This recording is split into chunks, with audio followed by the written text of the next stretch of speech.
Film की शुरुआत होती है एक आदमी बेन से। बेन अपनी मिनी वैन में अकेला नहीं रहता।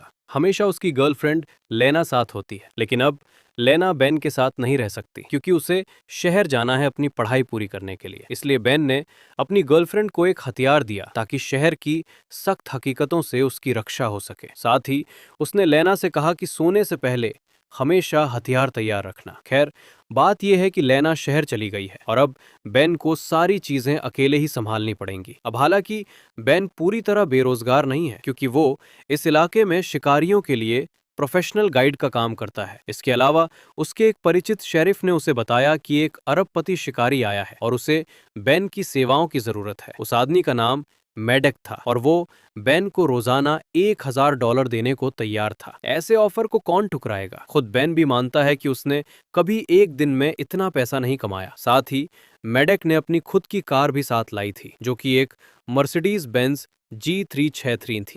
$5 लाख का सामान था। वो एक स्टेयर स्काउट 308 इस्तेमाल करता है, जो आमतौर पर शिकारी इस्तेमाल नहीं करते। बिना देर किए बेन और मेडेक सीधे शहर के रेगिस्तान में चले गए। वो जगह वो सबसे बढ़िया लोकेशन थी जहां शिकारी आमतौर पर अपना फ्री टाइम बिताते थे। मेडेक असल में एक रेगिस्तानी भेड़ की तलाश में था जो कहीं और नहीं मिलती थी। जब वे अपने ठहरने के पॉइंट पर पहुंचे तो उन्होंने एक अलाव जलाया और आराम से बातें करते हुए उस शिकार की तैयारी की जिसका मेडेक को बेसब्री से इंतजार था। जैसे ही सुबह हुई, बहुत उत्साहित मेडेक सबसे पहले उठा और बेन को कॉफी का कप ऑफर किया। फिर वे तुरंत फिर से चल पड़े उस चट्टानी पहाड़ी की तरफ जहां आमतौर पर रेगिस्तानी भेड़ें रहती हैं। लेकिन इसी दौरान मार्डेक ने बेन को अजीब सा महसूस कराया जब उसने बिन वजह अपनी राइफल से फायरिंग शुरू कर दी। ये देखकर बेन ने सोचा कि मार्डेक एक नौसिखिया शिकारी है जिसे इस जगह के नियमों की कोई समझ नहीं है। और सच में जब उससे शिकार का लाइसेंस मांगा गया तो मार्डेक ने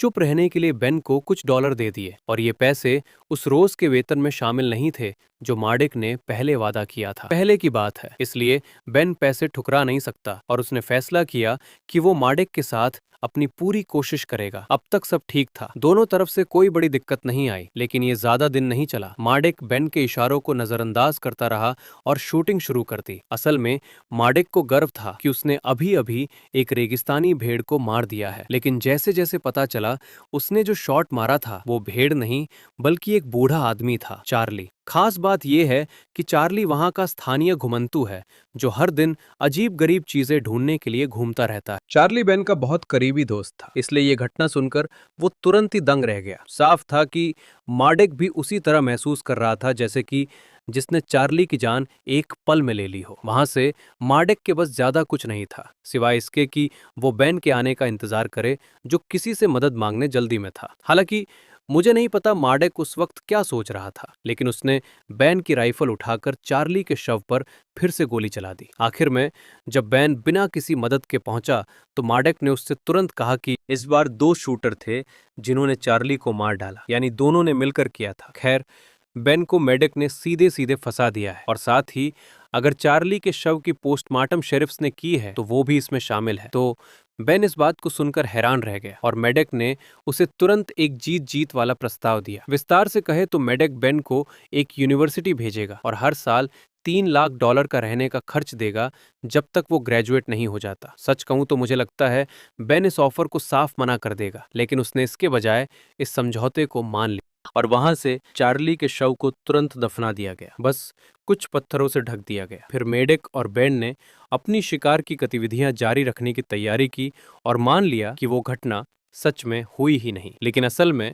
बेन उस समझौते से सहमत नहीं था, इसलिए उसने इमरजेंसी कॉल करने की कोशिश की, पर अफसोस मेडेक को पता चल गया और उसने तुरंत कम्युनिकेशन डिवाइस तोड़ दिया। तो अब से बेन को मेडेक के सारे आदेश बिना सवाल किए मानने होंगे। अपना कमीज, पैंट, जूते और जो भी सामान वो पहने था सब उतारते हुए जब तक उसे बिना खाना पीना घर पैदल चलने के लिए मजबूर नहीं होना पड़ा। दिमाग से देखा जाए तो इतनी तेज धूप में सीधे सूरज की गर्मी में बिन ज्यादा देर तक टिक पाना मुश्किल था और वो प्यास से मर ही जाता। इसलिए मेडेक ने तुरंत ये समझ लिया कि उस बिन को मारने की जरूरत नहीं है, क्योंकि ऐसा करने से अंत में उसका अपराध और बढ़ जाएगा। वक्त के साथ बिन बिजली के खंभे का पीछा करता रहा जो उस इलाके में लगे थे। बेन को एहसास हुआ कि ये सफर बेकार ही खत्म होगा। वो अब बिजली के खंभे का पीछा नहीं करना चाहता था। फिर उसने तुरंत उस वक्त अपनी दिशा बदल ली। ये तो ठीक से पता नहीं कि बेन कहाँ जाना चाहता है, लेकिन इतना साफ था कि उसे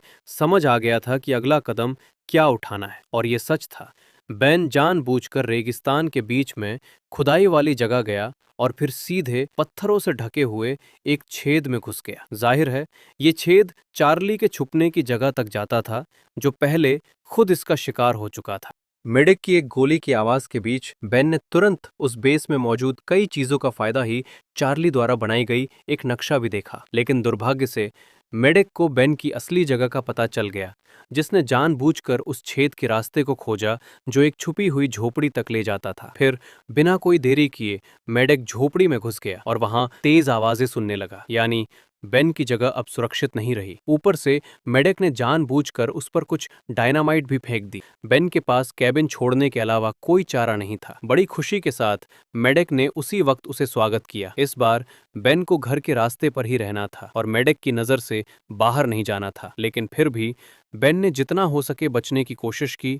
भले ही उसकी सेहत बहुत खराब थी। बेन जानबूझकर उस एक चट्टान के पास वापस चला गया जहां वो पहले चार्ली के साथ आराम किया करता था। मौजूद सोफों का सहारा लेकर उसने तुरंत अपने पैरों के तलवों में पट्टी बांध ली, ताकि उन्हें और खराब होने और छिलने से बचाने के बाद जब उसके पैर पट्टियों में थे तो वो भागता रहा ताकि मेडिक से पीछा छुड़ा सके।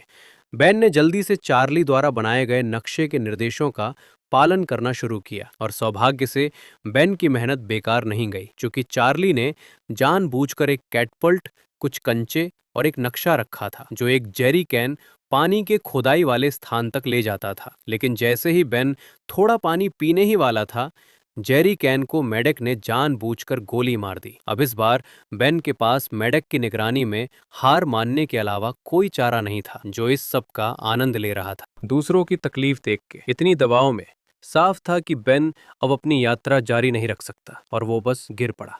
ये पक्का करने के लिए कि बेन सच में मर गया है या नहीं, मेडक ने जानबूझकर उसी वक्त बेन पर कई गोलियां चलाईं। असल में वो बिल्कुल भी नहीं उठा। तब मेडक तुरंत वहां से चला गया। लेकिन मामला सिर्फ एक चाल निकला, क्योंकि मेडक ने बाद में देखा कि बेन इधर उधर घूम रहा था। वहीं से मेडक बेन की इस चाल से गुस्सा होने लगा और अब वो और सहन नहीं करना चाहता था। बेन को जिंदा भागने दो। लेकिन ये आसान नहीं है, क्योंकि बेन खुद इस इलाके के हर नुक्कड़ चौकड़ को जानता है। खैर, तुम खुद देख सकते हो कि बेन वापस एक गुफा में चला गया और जानबूझकर रात होने तक वहीं रुका रहा। बिल्कुल थका नहीं। मेडक अभी भी उस चट्टान के पीछे छिपे बेन का इंतजार कर रहा था। वो बार बार बेन को बुलाता रहा और उम्मीद करता रहा कि बेन समर्पण कर देगा। लेकिन जैसा कि हुआ, बेन उतना बेवकूफ नहीं था, क्योंकि वो मेडक की नजरों से बचते हुए दूसरी तरफ से निकलने में कामयाब रहा। इसके अलावा बेन ने हिम्मत करके मेडक की कार के करीब जाकर जैकेट पहनने का भी टाइम निकाला। उसी वक्त मेडक, जो अभी अभी पेशाब करके आया था,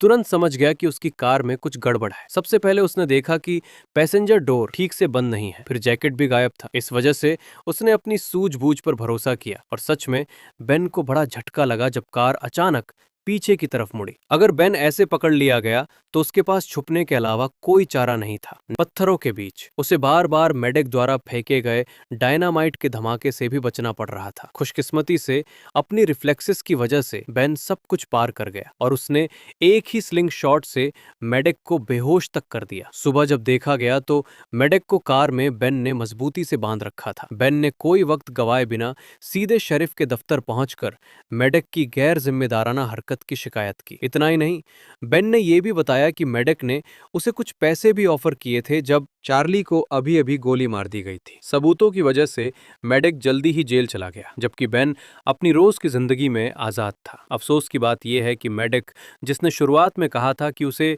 थोड़ी देर के लिए टॉयलेट जाना है, असल में उसने किसी को हेलीकॉप्टर से लेने के लिए फोन कर दिया था। उसने ये कॉल ऑफिस पहुंचते ही किया था और किसी की नजर नहीं पड़ी। यहीं से छुपकर वो अपने लोगों को स्मार्ट वॉच से आदेश दे रहा था। घटना के कुछ दिन बाद बेन जानबूझकर अपनी गर्लफ्रेंड का पीछा करने लगा, जो पहले ही रह रही थी शहर के बीचों बीच। वो अब गाइड बनकर काम नहीं करना चाहता था, क्योंकि पहले हुए एक हादसे का उसे बहुत डर लग चुका था। अचानक बेन ने सपना देखा कि मेडक उसके घर तक उसका पीछा करेगा, लेकिन असल में मेडक सच में आ चुका था और दोनों को पता भी नहीं चला। खुशकिस्मती से मेडक की योजना फेल हो गई, क्योंकि लेना पहले पहले से ही पिस्तौल लेकर तैयार थी, जो वो सोते वक्त हमेशा साथ रखती थी। यहीं से मेडक कुछ नहीं कर पाया और बेन ने उसे 3 गोली मारी, जिससे उसकी मौत हो गई और फिल्म यहीं खत्म होती है। सच कहूं तो इस फिल्म ने कम कलाकार होने के बावजूद मुझे काफी तनाव महसूस कराया। जो माहौल बना था उससे हमें ऐसा लग रहा था जैसे हम बेन की जगह पर हों। ठीक है दोस्तों, उम्मीद है आपको ये वीडियो पसंद आया होगा। देखने के लिए धन्यवाद। अगली वीडियो में फिर मिलेंगे।